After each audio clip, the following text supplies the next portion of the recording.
sei muito inglês, eu sei bastante coisas em inglês, mas eu não falo nada ou quase nada. Esse é motivo de frustração para muita gente, né? E eu confesso para vocês que eu, Denilson, passei por isso. Teve uma época da minha vida que eu cheguei nesse limbo, né? Eu sabia muita coisa em inglês. Eu sabia, assim, se alguém chegasse e perguntasse alguma coisa de gramática da língua inglesa, eu falava na hora, eu conseguia identificar erros, eu sabia um montão de palavras. Quando eu pegava um livro para ler, ou um texto, né? Pegava não um livro como esse daqui, mas pegava um texto simples, começava a ler, e eu via assim, caramba, eu sei bastante coisa em inglês, mas na hora de falar com as pessoas, eu simplesmente não conseguia. Tava aquele gelo, né? E além do gelo, era aquela frustração de não conseguir expressar as ideias de modo correto.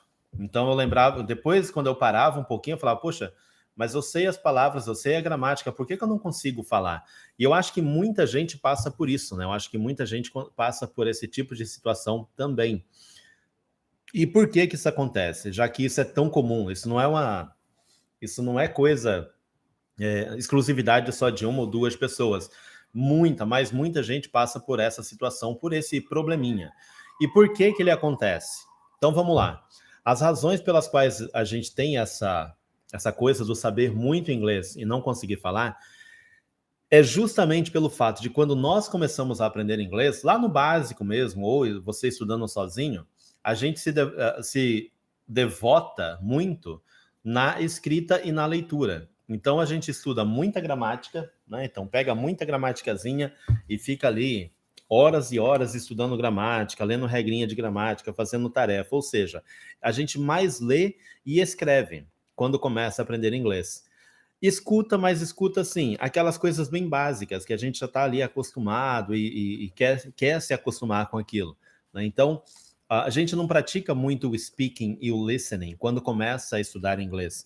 Em alguns casos, hoje em dia, isso começa a mudar bastante, mas ainda assim, né, principalmente na nossa cultura, cultura de línguas latinas, línguas românicas, a gente tem muito essa coisa de ler bastante sobre a língua, né, e não usar a língua. Então, isso é algo que atrapalha em muito o desenvolvimento de quem quer falar inglês. Então, assim, repetindo, por que esse problema acontece? Porque é característica nossa, lá no começo do nosso estudo de inglês, e até o intermediário, mais ou menos, porque as pessoas começam a se preocupar com essa coisa de que sabem muito inglês e falam pouco, somente quando chegam no nível intermediário, porque aí já fala assim, poxa, eu sei toda a regra do present simple, eu sei sobre present perfect, eu sei sobre past simple, eu sei present continuous, eu sei there is e there are, por que eu ainda continuo cometendo alguns errinhos e por que eu não consigo falar? Justamente porque foca demais na leitura e na escrita. É assim no começo de praticamente todo mundo, e principalmente quem estuda inglês sozinho passa muito por isso. Não dedica tempo à fala, né, e ao listening, ao speaking e ao listening. E aí vem aquelas perguntas tradicionais também. E como é que a gente faz para resolver esse problema? E esse aqui é o ponto central da nossa conversa hoje à noite, tá? Antes de falar sobre isso, quero dizer que tempos atrás, eu acho que uns 2, 3 anos atrás, eu postei um vídeo, nem sei, 1 ano e meio, alguma coisa assim. Eu postei um vídeo no YouTube falando sobre essa situação. Foi um vídeo que gerou muita comoção, digamos assim, né? Porque alguns professores não concordam muito com essa ideia. Eles acham que se a pessoa sabe bastante inglês, ela não falar é porque tem algum outro problema, enfim, algo meio sem explicação. Eu, né, na minha formação como pesquisador, isso é algo, eu não sou o único, né? Tem outros autores que falam sobre isso. Então tem, por exemplo, um cara chamado Scott Thornberry, que é uma referência mundial na área de ensino de língua inglesa e aprendizado de inglês. Ele é um dos caras que fala isso, né? Que ele nota isso, que os alunos às vezes sabem muita coisa em inglês, sabem muito sobre a língua, mas não sabem usar a língua, né? O como a língua realmente ocorre. Então tem gente que não concorda muito com essa tese, né, de que, não, se o cara sabe muito, ele consegue falar. Isso é ilusão. E na verdade não é ilusão, porque a gente tem como comprovar isso. As pessoas, às vezes, elas mais leem e escrevem do que falam e escutam. Tem outra coisa curiosa aqui, que é o lance do escrever, né? Que às vezes que é uma habilidade que a gente chama de habilidade de output, ou seja, ela é uma habilidade de saída. Então, eu tenho conhecimento da língua e consigo transferir para o papel. Eu consigo escrever alguma coisa. E isso acontece porque a escrita, a gente para um pouquinho para pensar, a gente pode demorar um pouco mais, a gente pode rever o que a gente escreveu, e na fala é uma coisa muito assim, da hora, né? A gente começa a falar, tipo, se eu tiver que começar a falar inglês aqui agora, eu vou ter que mudar de uma hora para outra, né? Sem edição, sem corte, sem nada. Se eu errar, errei, e assim vai, a vida segue. Então a gente tem esses dois lados da moeda, né? Tem gente que não concorda com essa tese e tem gente que concorda. Eu sou da turma que concorda, porque a maioria do pessoal com quem eu converso sabe que isso é real, isso é a verdade, tá? Então, assim, tem umas coisas curiosas em relação ao aprendizado de inglês, né? E agora a gente vai falar um pouquinho mais sobre isso. Quando a gente fala isso, de que as pessoas no começo do aprendizado da língua, elas mais leem e escrevem do que escutam e ouvem, já fala assim, mas tinha que ser então que nem na nossa primeira língua, né? Tinha que ser que nem na língua materna, no português. Porque quando eu era criança, eu mais ouvia e falava, repetia e tudo mais. Então, acho que eu tinha que aprender uma outra língua assim também. Legal, você tem sim que aprender uma outra língua dessa maneira, né? No começo você tem que falar, ouvir, repetir e repetir muito, né? Como se fosse realmente uma criancinha. Mas tem que tomar muito cuidado com essa tese também, porque vocês não são mais crianças, vocês são adultos. E como adultos, né, vocês têm o dia a dia de vocês têm as frustrações, vocês têm as ansiedades, vocês têm um monte de coisa. E o profissional de ensino, ele tem que estar ciente disso. Então, eu não vou ensinar inglês para vocês como se vocês fossem criancinhas aprendendo a primeira língua. Isso não existe. Sem contar que vocês já têm uma língua instalada no hardware de vocês, né, na memória, que é a língua materna. Então, a gente pode usar essa língua materna para poder fazer as comparações entre inglês e português e vocês aprenderem. Tem, claro, algumas dificuldades em relação a isso, né? Então, como é que a gente começa a mudar essa situação? Denilson, eu sei muito inglês, sério mesmo, eu sei bastante gramática. Se eu fizer uma atividade de gramática aqui agora, eu tiro numa nota 8 a 10. Se duvidar, eu tiro até 10, porque eu sou bom em gramática. Denilson, eu também sou bom em vocabulário, eu sei um montão de palavras em inglês. Mas na hora de eu falar, eu não consigo juntar a palavra com as regras gramaticais, o meu cérebro trava, porque eu fico pensando na regrinha gramatical, eu não lembro da pronúncia direito, eu tenho medo disso, eu tenho medo daquilo e acabo não falando nada. Por que isso acontece? Porque falta treinamento no começo, né? Estou repetindo isso aqui bastante. Faltou lá no começo praticar mais essa coisa de listening e speaking, né? Geralmente as pessoas praticam muito speaking no começo do curso só para fazer perguntas pessoais básicas, né? What's your name? Where are you from? How old are you? What do you do? Enfim, essas coisinhas bem simples. E aí chega uma hora que começa a fazer análise gramatical, né? A diferença entre there is, there are, o verbo to be no present simple, no past simple, que mais? Verbo, saber colocar a regrinha ortográfica do ing ou do ed no passado, do ing no continuous tenses, do ed no passado, decorar a lista de verbos irregulares. Então fica uma coisa assim muito mecânica, deixa de ser mais natural, mais prática, e isso atrapalha muito o desenvolvimento da fala. E quem estuda inglês sozinho faz muito isso, porque acha que essa é a base do negócio, quando na verdade não é bem assim. Quanto mais vocês focam em listening e em speaking, melhor. Começa a mudar isso tudo. E como é que a gente se dedica mais ao falar e ao ouvir inglês? Se esse é um problema que vocês têm, né? Aquela coisa assim, eu quero sair, resolver isso. Eu já estudo inglês, eu sei que eu tenho este problema, ou eu sou iniciante e não quero passar por esse problema. O que é que eu faço, então? Uma das coisas, eu falei isso ontem quando eu falei de vocabulário, uma das coisas é ser criativo. Sempre que você aprender alguma coisa, use a sua criatividade para usar aquilo em outros momentos. Aprendeu uma expressão, tipo ontem eu falei de um collocation, que e eu falo sobre ele sempre, throw a party.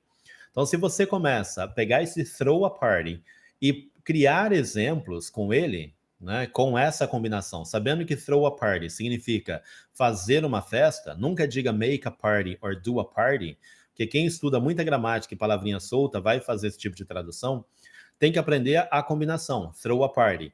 use a sua criatividade para criar novas sentenças com essa combinação. Throw a party.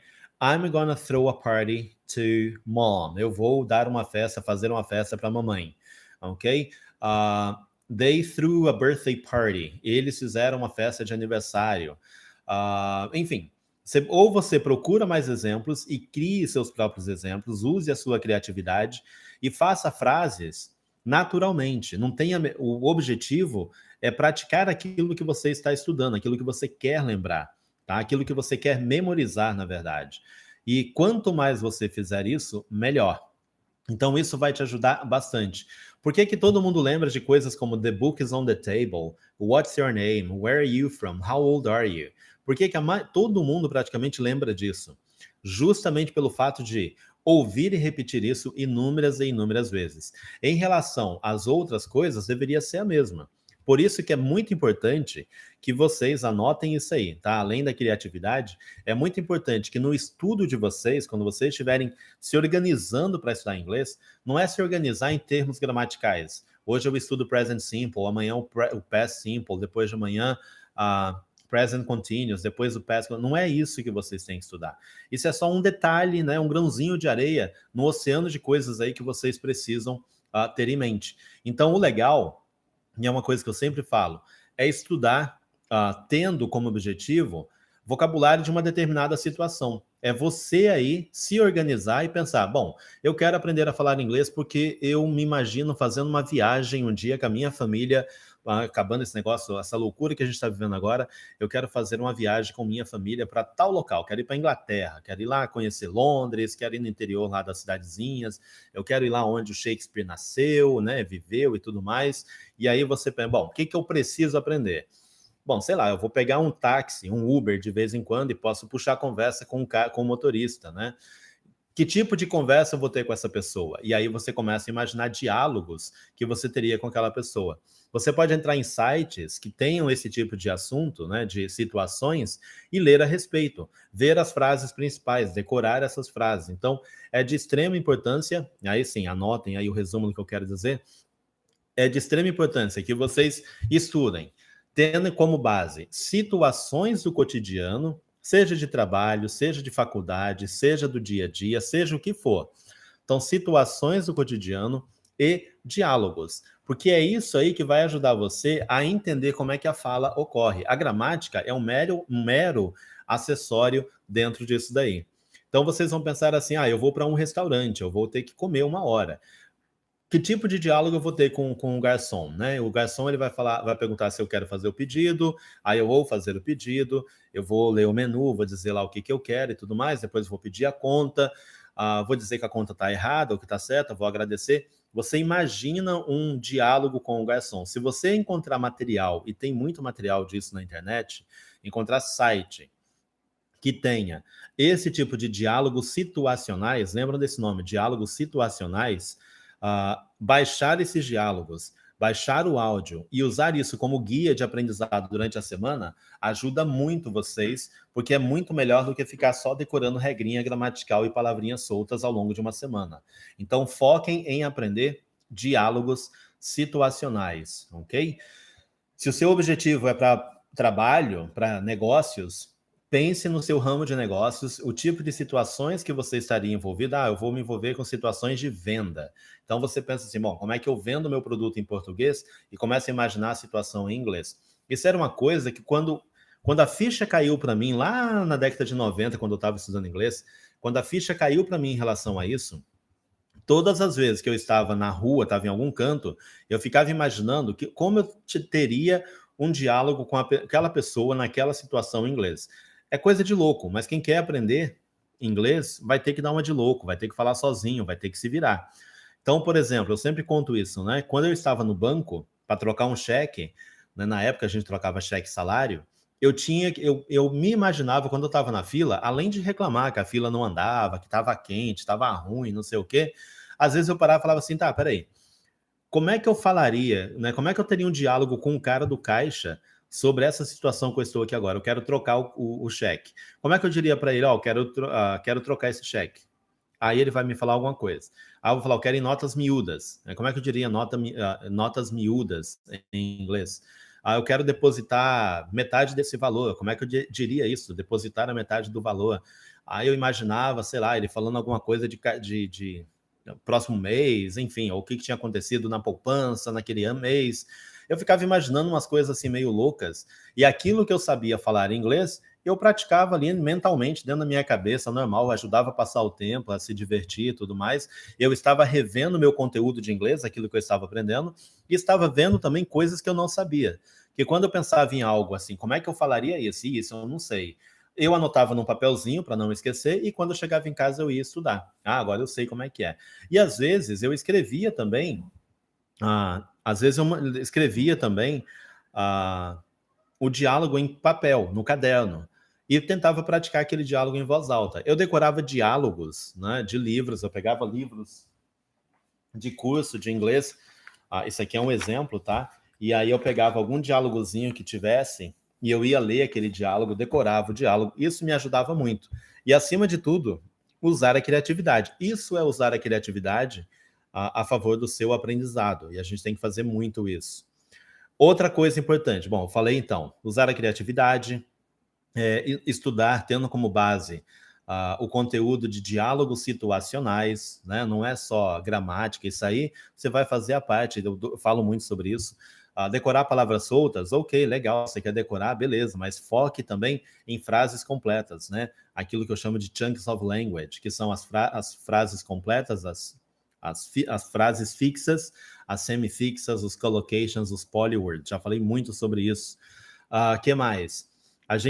Outra coisa que é super importante, né? E hoje em dia a tecnologia ajuda muito nessa questão de você poder praticar mais a sua fala e seu listening, é aproveitar a tecnologia mesmo a seu favor. Então, hoje nós temos aplicativos nos quais você pode entrar e bater papo com as pessoas.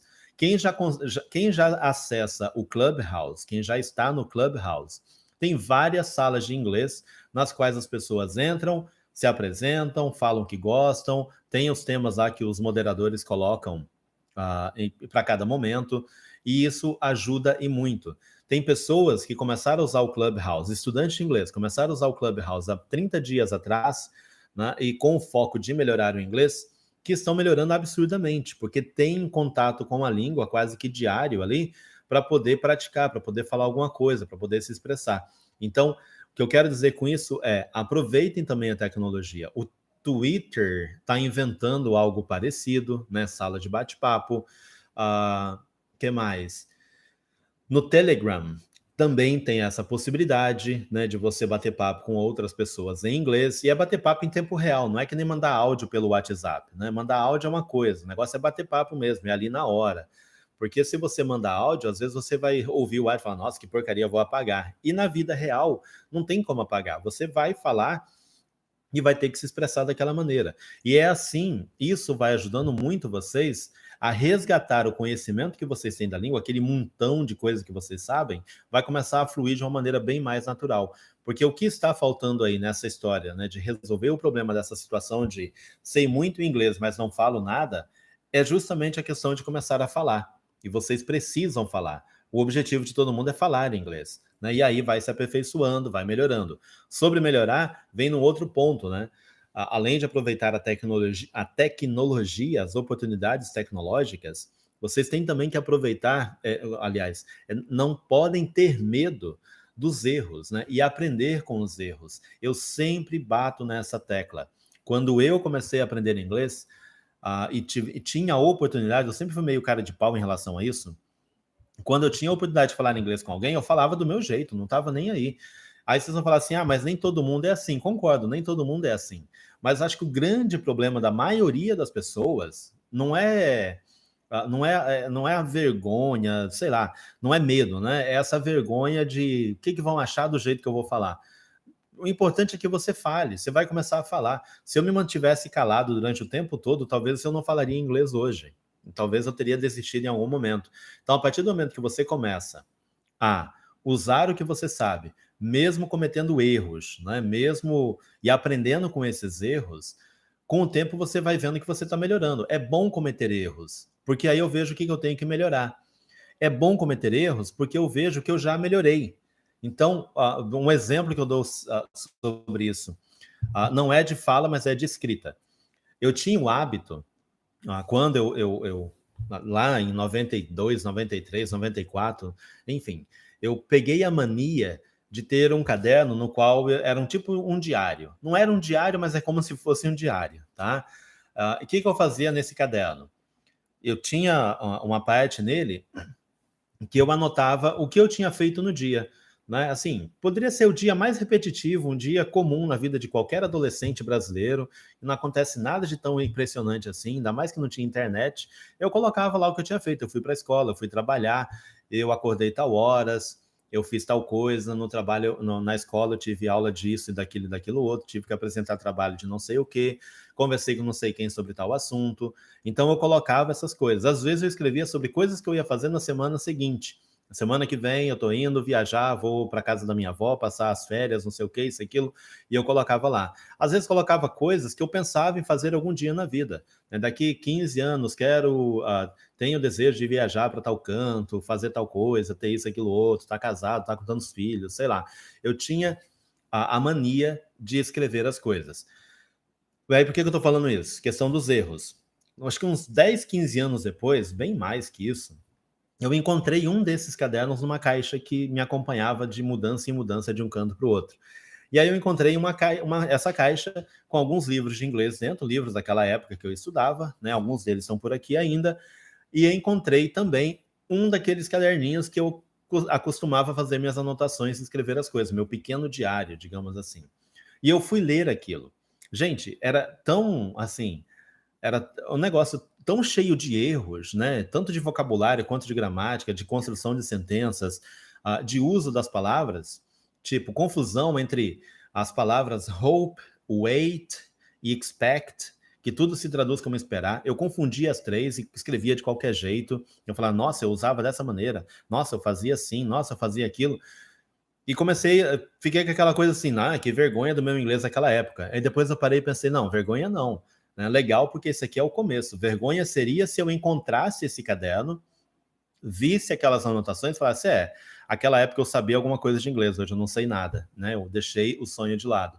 E foi bom é bom rever os erros, é bom ter erros, para a gente poder ver o quanto nós estamos melhorando ao longo da caminhada. Então não tenham medo de errar quando for para falar com alguém. Aprenda com esses erros. Os erros são importantes na construção do nosso aprendizado. Eu sei que isso é difícil de se dizer, ou melhor, é difícil de aceitar, né? Tem muita gente que fala assim, Denilson, para ti é fácil, tu já fala inglês, passou nos exames da Cambridge, é autor de livros, é especialista, não sei o que, para tu é fácil, para mim não. Tira essas desculpas da sua cabeça, né? Não perca o hábito também de rebater as coisas, arrisque-se mais. Não tem com quem falar, não quer falar com ninguém, fale sozinho. Grave, mande um áudio para você mesmo dentro do WhatsApp e compare, vai melhorando. Hoje eu vou falar sobre tal assunto, eu vou ler esse diálogo aqui. Leia o diálogo. Daqui uma semana, leia de novo. Daqui 2 semanas, leia de novo. Compare os 3 áudios e veja como você melhorou, tá? Do terceiro para o primeiro. A intenção é que melhore, né? Se você notar que piorou, tem alguma coisa errada aí, tem que rever a situação, certo? O que mais que eu tenho para falar para vocês sobre isso? Né? A questão de essa ideia de saber muito inglês e falar pouco, e praticar mais a fala. Falei do medo, falei de usar a criatividade, usar diálogos situacionais, decorar diálogos, dedicar-se ao ouvir e falar inglês, né? A questão de se arriscar mais para as oportunidades, que foi o caso de aplicativos ou de sites ou de situações em que você tem que falar inglês. E acho que dos diálogos, uma coisa que eu tenho que falar é que você tem que ouvir e repetir muitos diálogos. Tem gente que tem o hábito, né, tem a triste mania, quando eu dou essa dica, tem gente que fala assim, então agora eu vou estudar um diálogo por dia. A ideia não é estudar um diálogo por dia. A ideia é pegar um diálogo pequenininho, como esse daqui, e estudar esse diálogo durante a semana toda, sabe? É como se você fosse um ator, uma atriz de teatro, de cinema, seja o que for, e você tem que fazer essa personagem aqui. E aí você escolhe uma e vai praticar isso a semana toda. I think I'd like to pick up a few souvenirs before I go back home. Any suggestions? Ah, mas eu não falo rapidinho assim. Tudo bem, você vai pegar diálogo do seu nível de inglês, né? O seu diálogo é básico. Eu poderia até pegar um livro de básico aqui para ser mais fácil, só que está longe. Você pode pegar um diálogo de nível mais básico e praticar esses diálogos básicos, né? Ao invés de ir para um muito avançado. Deixa eu ver se eu... Ou um texto mesmo. Tem um aqui de nível básico. Esse aqui é básico mesmo, tá? Livro 1 de algum curso de inglês aí do passado. Aí eu não acho nenhum diálogo nele. Quando eu quero, eu não encontro. Tem um monte de... Tem textos, né, para você praticar. I usually get up at about 5:30 in the morning. I have a shower at 10 I have a shower for 10 minutes or so, and then get breakfast. After eating, I get ready for work and leave at 7:30. I catch my bus 20 minutes later. E assim, você lê o texto, né? Mande esse texto para você mesmo e compare depois. Ouça isso várias e várias vezes, repita várias e várias vezes ao longo de uma semana. Não é trocar de diálogo todo dia, não, tá? E aí vocês vão falar assim, Denilson, esse texto que você leu aí realmente é de nível básico? Sim, tá? É a segunda lição de um curso de inglês básico. A quantidade de coisas que a pessoa tem que falar aqui, ó, tem que saber. Interessante, né? E aí as pessoas ficam estudando muita gramática, muita palavrinha solta, e é por isso que não consegue falar. Sabe muita coisa sobre a língua, mas não sabe usar a língua, né? Não tem essa capacidade de usar a língua. Por quê? Tá faltando organização, tá faltando focar em coisas que vão ajudar a desenvolver realmente a fala, por isso a ideia de diálogos, repetir diálogos e frases, usar diálogos situacionais, imaginar as situações, encontrar diálogos naquelas situações, isso ajuda bastante. Aí tem uma pergunta que o Jonathan tinha feito aqui, né? Que é sobre shadowing. Is shadowing a great technique to improve speaking? O shadowing é um nome que inventaram de uns tempos para cá para uma técnica que a gente sempre usou, né, no ensino e aprendizado de inglês, acho que desde que o mundo é mundo, desde quando Deus dividiu lá as línguas na Torre de Babel, né, para quem crê nisso aí, o pessoal acho que já meio usava isso para aprender a língua dos outros, certo? E o que é o shadowing? Shadow é sombra, certo? Então, o que tem a ver esse sombra, né, sombreamento, sombreando, sombrear, com falar inglês? É o nome de uma técnica muito simples que é a seguinte: você vai pegar um diálogo, certo? Como este daqui, tá? Vou esse livrinho aqui de novo. Você vai pegar esse diálogo, você vai pegar o áudio dele, e você vai estudar vai ouvir o áudio, vai anotar aqui a questão de pronúncia das palavras, aquelas outras questões de pronúncia que eu falo sempre, vivo repetindo, connected speech, intonation, sentence stress e word stress. Estude bem isso aqui, ouça várias vezes, leia, né, no ritmo natural. I think I'd like to pick up a few souvenirs before I go back home. Any suggestions? What do you have in mind? Nothing in particular, just something to help me remember my trip. Então você vai praticando isso um dia, 2 dias, vai ouvindo, e aí você vai tentando também ler na mesma velocidade em que os caras lá no CD, no MP3, na fita cassete, sei lá o que você usa aí para ouvir, você vai para fita cassete já foi, né? Você vai tentar ler ao mesmo tempo ou falar ao mesmo tempo que o pessoal está falando aqui. Isso é shadowing. Isso ajuda muito no desenvolvimento da pronúncia, no desenvolvimento do speaking, até na memorização de chunks of language, de sentenças, porque você vai ter que aprender desse jeito, na melhora da articulação, porque você vai perceber como os sons são feitos, como cada coisa é lida. Você não vai falar assim, I think I'd like to pick up a few souvenirs before I go back home. No shadowing, você vai praticar a leitura, a fala, né, num ritmo natural, mantendo a mesma velocidade, ritmo, a entonação que o pessoal está fazendo no arquivo, no áudio MP3, lá no arquivo MP3 que você estiver ouvindo.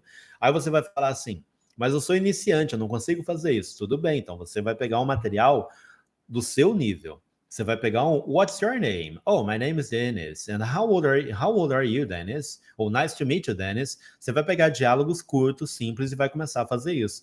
Quando a gente dá essa dica de shadowing, tem gente que fala assim: "Ah, então eu vou pegar um texto de uma matéria na BBC ou na CNN e vou ver se tem o áudio e vou praticar aquilo tudo". Aí tem 30, tem uns, sei lá, 30 é demais, né, Denilson? Tem, sei lá, uns 8 parágrafos gigantes, porque é uma matéria de economia e o cara quer aquilo lá.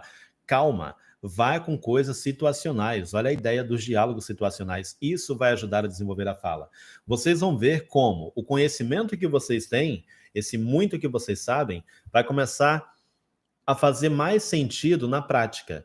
E vocês vão ver como aquele conhecimento todo teórico, né, de palavrinhas soltas, de gramática, não vai mais te atrapalhar tanto assim quando você quiser falar inglês, quando você quiser expressar alguma coisa numa situação correta. É assim que a gente resolve essa coisa do eu sei muito inglês, mas não falo nada.